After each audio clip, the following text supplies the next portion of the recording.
যদি আমরা আয়ত্ত করতে পারি, নামাজ, রোজা, হজ, যাকাত আমরা এগুলো তো কম্পালসারি বিষয় করব, কিন্তু যদি দুইটা জিনিসের গ্যারান্টি আমরা দিতে পারি যে দুইটা জিনিস আমরা করবই, এই দুইটা জিনিস আমরা হিফাজত করব, এই দুইটা জিনিস আমরা করবই মাস্ট বি, তাহলে আল্লাহ নবী সাল্লাল্লাহু আলাইহি ওয়াসাল্লাম বলেছেন ওই লোকটার জন্য জান্নাত ওয়াজিব। জোরে বলি আল্লাহু আকবার।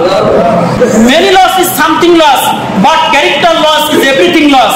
মানুষের যদি টাকা হারিয়ে যায়, টাকা ফুরিয়ে যায়, কারোর যদি টাকা পয়সা জীবনে শেষ হয়ে যায়, আপনার মনে করেন টাকা হারিয়ে গেছে বা আপনার জীবনে ব্যবসায় অনেক বড় লস হয়েছে, ক্ষতি হয়েছে, আবার আপনি কিন্তু নতুন করে ব্যবসা করলে আবার ঘুরে দাঁড়ানো সম্ভব আছে কিনা? জোরে বলেন আছে কিনা? এজন্য বলা হচ্ছে যে many loss is something loss.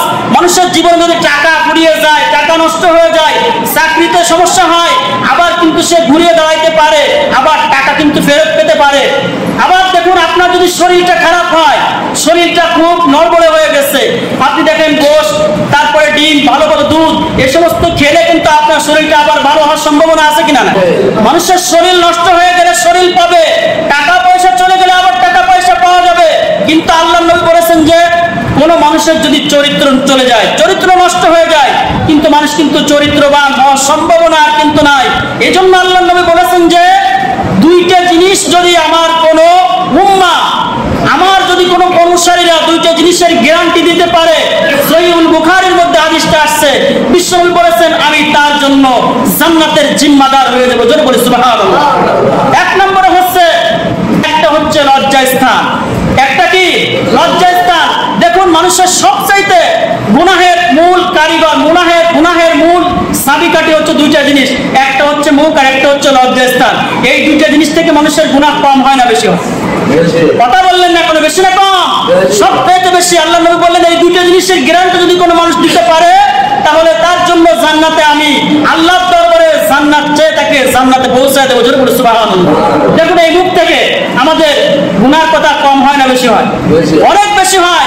এই মুখ থেকে পরনিন্দা করা, চগলখড়ি করা, মুনাফিকি করা, সিটারি করা, বাটপারি করা, তারপরে মুখ থেকে যত আকাম কুকাম যা কিছু করা সব কিন্তু মুখ থেকে করা হয়। আবার লজ্জাস্থান থেকে কিন্তু গুনাহ আমাদের বেশি সংগঠিত হয়। এজন্য এই দুটো জিনিসের ব্যাপারে যদি গ্যারান্টি আমরা দিতে পারি, তাহলে আমরা নামাজ পড়বো, রোজা রাখবো, সবকিছু করবো, আল্লাহ নবী বলছেন যে ওই ব্যক্তিটা জান্নাতে চলে গেছে। জোরে বলি সুবহানাল্লাহ। তাহলে এই দুইটা জিনিসের গ্যারান্টি আমাদের দিতে হবে। এক নম্বরে দেখুন আমাদের মুখের গ্যারান্টি কি? আল্লাহ তাআলা সূরাতুল বাকারার 172 নম্বর আয়াতে বলেছেন যে ইয়া আইয়ুহাল্লাযীনা আমানু কুলু মিন তাইয়্যিবাত। এক নম্বরে হচ্ছে হালাল রুজি ভক্ষণ করতে হবে। কি খেতে হবে? হালাল রুজি। হালাল রুজি ভক্ষণ করলাম না, হারাম খারাপ অবৈধ পথে ইনকাম করলাম, তাহলে কিন্তু আমরা জান্নাতে যেতে পারবো না। আমাদের সমস্ত অন্যায় কথা, মিথ্যা কথা, পাপাচার কাজ সবকিছু আমাদের ছেড়ে দিতে হবে।